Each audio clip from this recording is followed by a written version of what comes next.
Okay, guys, welcome to Lecture 8 of Startup Engineering. We're going to talk about mobile today and both the sort of overview, high level, big picture of why mobile is important, the present specifics of mobile and the near future, as well as a bit on mobile technology and why, from your perspective as a potential founder or startup engineer, why it's non-trivial to design an architecture that's suitable for mobile.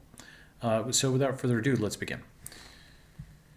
The basic assumption behind mobile computing is that we're going through an age of internetification that's similar to the electrification process of the early 20th century. And you can read this, and I would click the links and so on and so forth. But essentially, as we moved from a time period when electricity was a curiosity to one where it was a utility, all these new applications became feasible.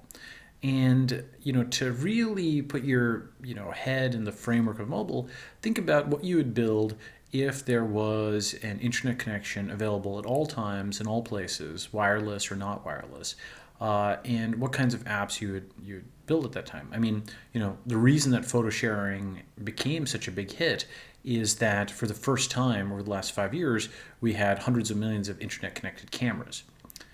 So that's a new thing, and that enabled this new concept of photo sharing. Not like people hadn't shared photos before, but now they could actually scale this up. So the thing about internetification is the long-term logic is absolutely unstoppable. It is going to be something where every device is reconfigured to take advantage of the fact that there is a ubiquitous data connection. And this leads to a host of new concepts and ideas. And this is one of the things that's useful to think about when thinking about your startup.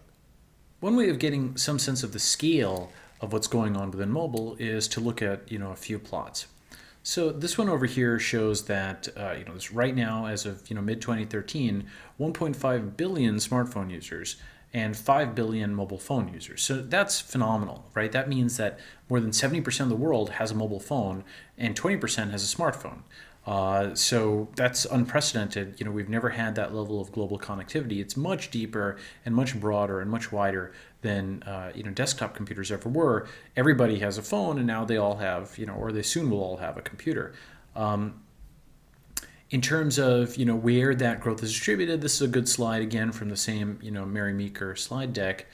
And to get a sense of what that growth rate looks like over the last few years, I mean, this is just an absolutely epochal event. This takeoff is just meteoric.